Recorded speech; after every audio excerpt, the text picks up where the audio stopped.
Good morning आप students. आपने बेटा एक्सरसाइज 3.2 जिसके आपने 4 क्वेश्चन किए हैं। क्वेश्चन नंबर 5 आपका half of the perimeter of the garden which is rectangular, यानी रेक्टेंगल का जो पेरीमीटर है वो था 2 इंटू लेंथ प्लस ब्रेड्थ। कहता है whose length is 4 metre more than its width, यानी उसकी जो लंबाई है वो चौड़ाई से 4 मीटर ज्यादा है और वो आपके पास दे रखा है 36 metre half of the perimeter. तो सबसे पहले हम मान लेते हैं, जैसे आपने विड्थ मान ली, width of the rectangular garden x मान ली, तो लेंथ हो जाएगी उसकी x प्लस में 4 हो जाएगी। फिर हम क्या निकालेंगे, उसका पेरीमीटर निकाला 2 इंटू लेंथ प्लस ब्रेड्थ। उस पेरीमीटर का हाफ करेंगे, वो आपका 36 के बराबर होगा बेटा। पहले मान लेते let width of a rectangular garden is equal to x मीटर। उसके बाद लेंथ हो जाएगी आपके पास x प्लस 4, यानी लेंथ है is 4 metre more than its width. जैसे विड्थ आपने x मान ली, यानी ब्रेड्थ आपने x मीटर मान ली, तो लेंथ आपके पास x प्लस 4 मीटर। अब हमने निकाला इसका पेरीमीटर। पेरीमीटर होता है 2 इंटू लेंथ प्लस में ब्रेड्थ, लेकिन जब हम इसका हाफ करेंगे, हाफ ऑफ द पेरीमीटर, वो आपका 36 के बराबर दे रखा था according question, according to the question, यानी 2 इंटू लेंथ प्लस ब्रेड्थ, यानी इस पैरामीटर का हाफ, यानी 2 से डिवाइड कर दिया, वो कहीं बराबर 36 के बराबर रहता। तो 2 कैंसिल हो गया आपका, length plus breadth equal to 36। Length आपके पास है x प्लस में 4, x प्लस 4 मीटर। विड्थ जो आपके पास है ब्रेड्थ वो आपका x है, इक्वल टू 36। x का क्वेश्चन यहां 1 है, यहां 1 बेटा आपका, तो 2x प्लस में 4 इक्वल टू आपका 36। यहां से बेटा 2x निकालेंगे तो ये 4 इसमें से माइनस हो जाएगा आपका 36 में से, 36 माइनस 4, तो ये बचेगा 32। x निकालेंगे 32 अपॉन में 2, 16 दूनी 32 हो गया आपका 16 मीटर। तो ये तो आपके पास ब्रेड्थ आ गई। So width of a rectangular garden वो तो आपका 16 मीटर, और जो लेंथ है आपके पास वो इससे 4 ज्यादा बेटा आपका। तो विड्थ जो x है ना 16 मीटर, उसमें आप 4 प्लस कर देंगे, यानी 16 प्लस में 4, ये आपका 20 मीटर। तो ये आपका विड्थ आ गई और ये आपके पास क्या आ जाएगी, लेंथ आ जाएगी। क्वेश्चन नंबर आपके पास 6 बेटा, given the linear equation 2x plus 3y minus 8 equal to 0, write the another linear equation जिसमें आपके पास बोथ लाइन क्या करेंगे, इंटरसेक्ट करेंगे। सेकंड केस में आपके पास एक दूसरी लीनियर इक्वेशन लिखनी है जिसमें 2 लाइनें पैरेलल होंगी आपस में। तीसरा बेटा आपको लीनियर इक्वेशन लिखनी है, एक तो गिवन आपके पास, और एक लीनियर इक्वेशन और लिखनी है। किस कंडीशन बेस पर, कांस्टेंट लाइन। तो लाइन क्या होंगी आपके पास, कांस्टेंट। जब लाइनें इंटरसेक्ट करेंगे दूसरे को 1 पॉइंट पर, यानी यूनिक सॉल्यूशन, तो कंडीशन हो जाएगी A1 A2 not equal to B1 B2, तो उसमें लाइनें क्या होंगी, आपकी इंटरसेक्शन लाइन हो जाएंगे आपके पास। उसके बाद में आपके पास लाइनें पैरेलल होनी चाहिए, मतलब no solution, A1 A2 equal to B1 B2 not equal to C1 C2। तीसरी कंडीशन आपके पास कांस्टेंट लाइन होनी चाहिए, तो उसमें आपका लीनियर इक्वेशन जो दूसरी हो जाएगी उसके अकॉर्डिंग आपके पास कंडीशन क्या बनेगी, A1 A2 equal to B1 B2 equal to C1 C2। तो आपके पास दे रखा गिवन लीनियर इक्वेशन, आपके पास 2x प्लस में 3y माइनस 8 इक्वल टू 0। ये आपके पास गिवन क्या लीनियर इक्वेशन दे रखी बेटा आपका, 2x प्लस में 3y, ये माइनस से प्लस बन जाएगा आपके पास, इक्वेशन फर्स्ट हो बेटा आपका। सेकंड आपके पास फर्स्ट कंडीशन के लिए क्या करेंगे, लाइन आर इंटरसेक्टिंग, तो उस केस में आपके पास कंडीशन क्या है, A1 A2 not equal to B1 B2, यानी जो आपके पास x के कोएफिशिएंट है और y के कोएफिशिएंट इक्वल नहीं होनी चाहिए आपके पास। अपनी मर्जी से कोई भी आप लिख सकते हैं। जैसे आपने लिख दिया बेटा 4x लिख दिया, प्लस बेटा आपके पास tan y हो गया इक्वल टू 10, तो अब ये दोनों इक्वेशन देखो बेटा, a1 इंटू देखें ना 2/4 1/2 आ जाएगा आपका, b1/b2 देखेंगे 3/10, वो बराबर नहीं है आपके पास, c1 देखने की जरूरत नहीं आपके पास। तो इस केस में आपके पास लाइन क्या करेंगे बेटा, इंटरसेक्ट करेंगे बेटा। उसके बाद में सेकंड केस आपका पैरेलल लाइन के लिए, पैरेलल लाइन। तो आपके पास जो गिवन लीनियर इक्वेशन है वो तो आपके पास 2x प्लस में 3y इक्वल टू 8 बेटा। लाइन ही पैरेलल होगी तो इस केस में बेटा आपके पास a1 a2 equal to b1 b2 not equal to c1 c2, यानी जो x के कोएफिशिएंट है और जो आपका y के कोएफिशिएंट है वो तो बराबर होने चाहिए। जैसे इसके अकॉर्डिंग आपने जैसे यहाँ पर 4x कर दिया, प्लस में जैसे 2 1 2 2 2 4 1/2 आ गया आपका a1 a2, ये भी 1/2 आना चाहिए। तो हमने इसको क्या किया 6 कर दिया, 3 तो ऑलरेडी है, 3 1 3 3 2 6, और ये आप अलग कर दो इसको, जैसे आपने 10 कर दिया। तो इस कंडीशन देखेंगे a1 a2 निकाला 2/4 1/2 आ जाएगा आपका, 3/6 1/2 आ जाएगा, यानी a1 a2 equal to b1 b2। c1 c2 आपके पास क्या है 8/10, काटेंगे 4 2 8 और ये आपका 5 2 10, तो आपके पास क्या आ जाएगा 4/8 आ गया। तो कंडीशन क्या बढ़ेगी a1 a2 equal to b1 b2 not equal to c1 c2। तो ये कंडीशन होगी आपके पास नो सॉल्यूशन, यानी लाइन कैसे होंगी आपकी पैरेलल होंगी बेटा। तीसरी कंडीशन बेटा आपके पास लाइंस आर कॉन्सिडेंट, यानी many solution, infinite number of solution. तो गिवन लाइन तो आपको दे रखी, तो 2x प्लस में 3y इक्वल टू 8। तो इस कंडीशन के आपके अकॉर्डिंग क्या होगा a1 a2 equal to b1 b2 equal to c1 c2। तो आपका a1 a2 b1 b2 बराबर क्या था आपने सेकंड केस में, जो आपका लाइन पैरेलल बेटा आपका, जैसे आपने 4x रख दिया, आपने 6y रख दिया, a1 a2 हो गया 1/2, b1/b2 1/2, ये भी 1/2 आना चाहिए। तो 8 तो है आपका, 8 1 जा 8 8 2 जा 16, तो आपके पास 16 हो जाएगा आपके पास।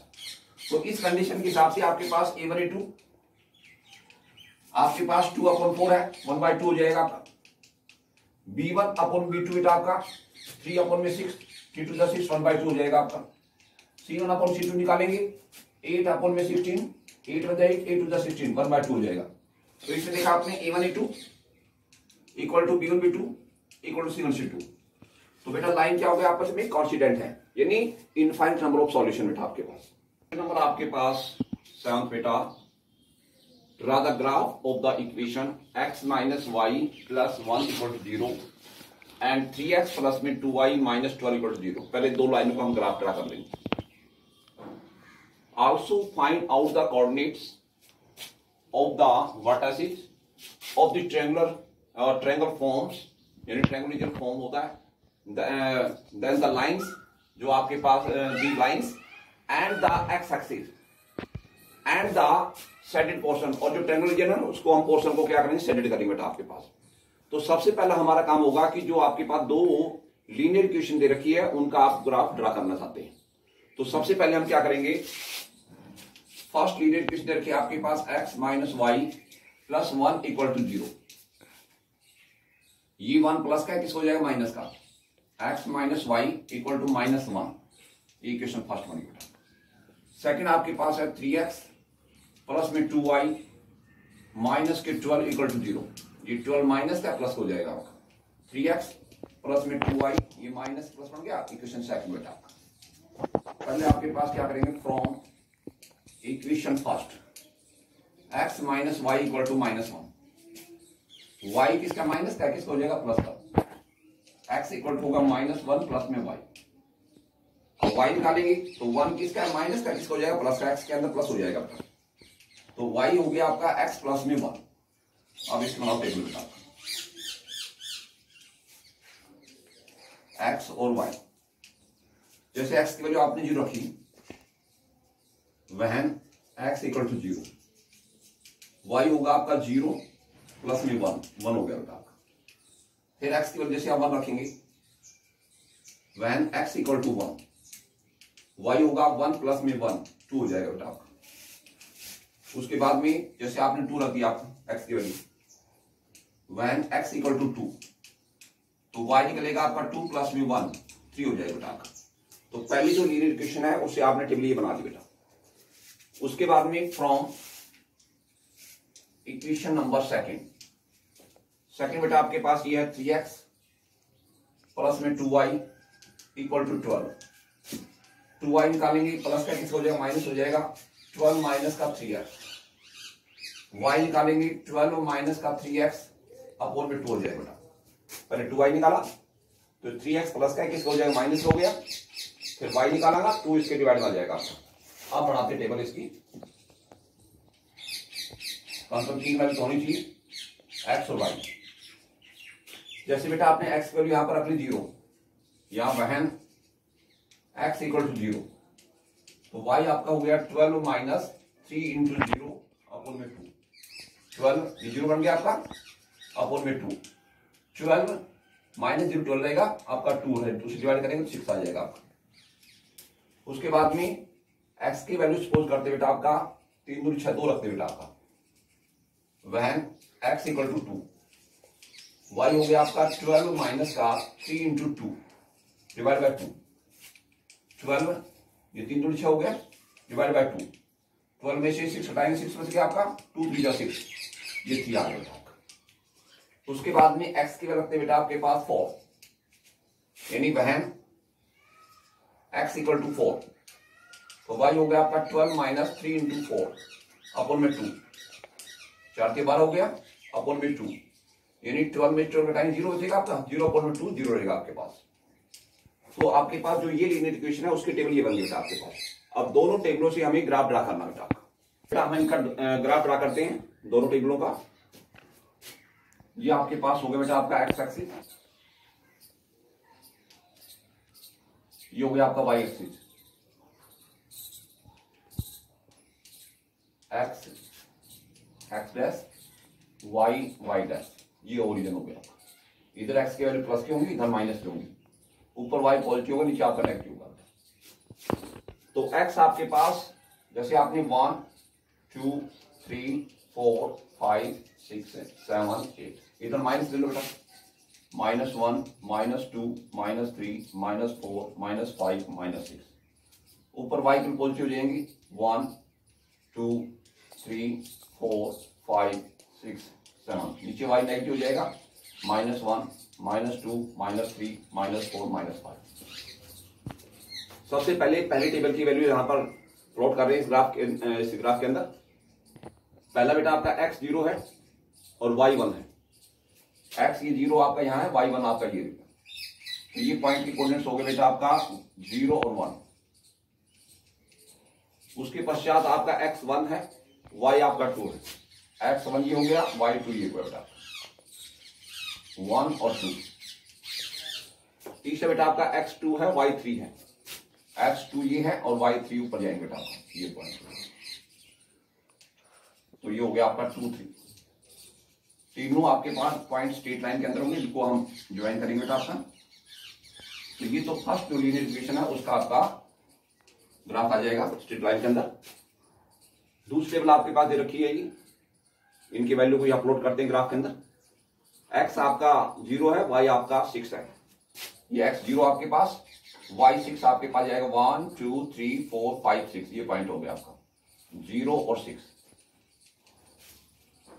सेकंड वैल्यू आपके पास 2 और 3, ये कॉमन पॉइंट मिल गया आपके पास, तो पहले में 2 और 3 वाला होगा, 2 और 3 ये आपका कॉमन पॉइंट होगा। तीसरा आपका 4 और 0, x आपका 4 है और y आपका 0 है, तो मतलब ये आपका y 0 है, मतलब y 0 कहां पर होता है, x एक्सिस होता है बेटा, x एक्सिस पर y 0 होता है, तो 4 और ये आपका 0 हो गया।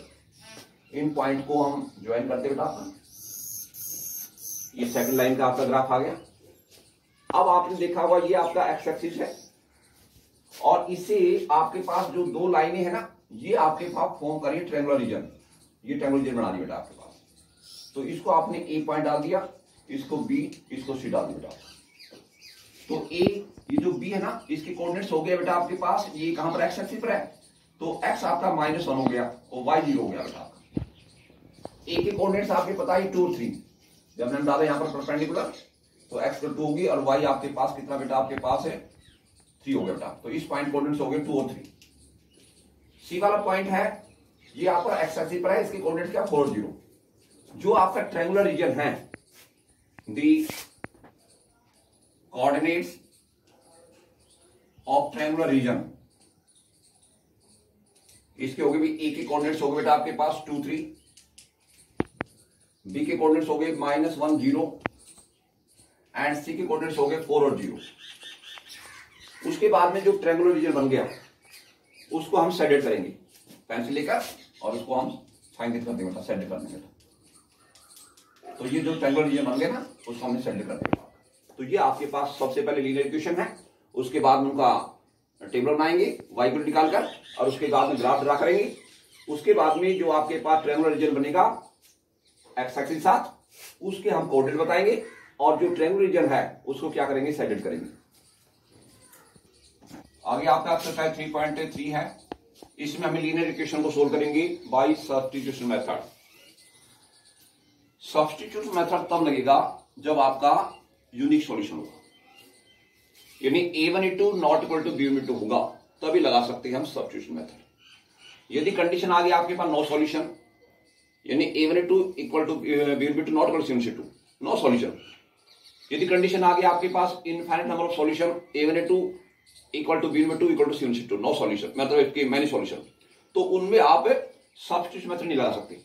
सब सब्स्टिट्यूशन मेथड तब लगाएंगे जब आपका यूनिक सॉल्यूशन होगा, यानी a1 a2 not equal to b1 b2 होगा। तो सबसे पहले चेक करेंगे कि आपके पास यूनिक सॉल्यूशन है या नहीं है।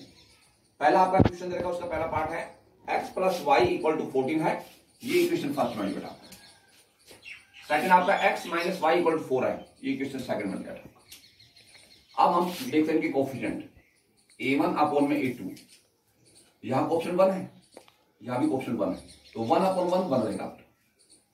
b1 अपॉन में b2, बेटा यहां तो ऑप्शन 1 है, नीचे -1 है, तो क्या रहेगा, -1 रहेगा। मतलब दोनों बराबर नहीं है, जैसे c1 c2 निकाले ना, तो 14 अपॉन में 4, 2 दूनी 4 7 दूनी 14, 7/2, बस ये निकालने जरूरत नहीं है, क्योंकि आपके पास a1 a2 और b1 b2 आपके पास अलग अलग टर्म आ रही है, जिस 1 आ रहा है और ये -1 आ रहा है, तो इसमें कहेंगे a1 a2 not equal to b1 b2, so both linear equation has unique solution. तो वो सॉल्यूशन निकालेंगे हम कौन से, सब्स्टिट्यूशन मेथड। अब सब्स्टिट्यूशन मेथड में क्या करते हैं, इक्वेशन फर्स्ट से या सेकंड से, या तो अगर एक्स वैल्यू निकालो अननोन वैल्यू, या वाई वैल्यू निकालो। यदि इक्वेशन फर्स्ट से आप एक्स निकाल रहे हैं तो आप उसको सेकंड इक्वेशन में सब्स्टिट्यूट करेंगे। यदि आप वाई निकाल रहे हैं तो भी आपको इसको सेकंड में सब्स्टिट्यूट करेंगे। यदि फर्स्ट से सेकंड से निकाल रहे हो तो उसको फर्स्ट में सब्स्टिट्यूट करेंगे बेटा। तो from equation first x plus y equal to 14, यहां से आपने x निकाला, ये y प्लस का किस हो जाएगा, माइनस का 14 माइनस वाई, ये x की वैल्यू इक्वेशन सेकंड में रख दो बेटा। Putting the value of x in equation second, x आपका ये है 14 माइनस वाई, माइनस का y इक्वल टू 4, y का ऑप्शन 1 है या 1 है, दोनों नेगेटिव है, तो माइनस के 2y, ये 14 प्लस का किस हो जाएगा, माइनस का 4 माइनस 14, 4 प्लस का है 14 माइनस का, माइनस के 10 होगी, माइनस से माइनस प्लस बन गया आपका, y निकालेंगे 10 अपॉन में 2, 2 5 का 10, तो जो y की वैल्यू कितनी आ गई आपकी 5 आ गया। Putting the value of y in equation first, x plus में y को लिए सब्स्टिट्यूट कर दो 5 इक्वल टू 14, जब x निकालेंगे ये प्लस का 5 है, ये माइनस हो जाएगा, 14 से कट जाएगा आपको, 14 माइनस 5, ये बचेगा 9, तो ये x की वैल्यू आ गई 9, और ये क्या है y की वैल्यू कितनी आ जाएगी 5। कौन सा मेथड, बाय सब्स्टिट्यूशन मेथड से होगा।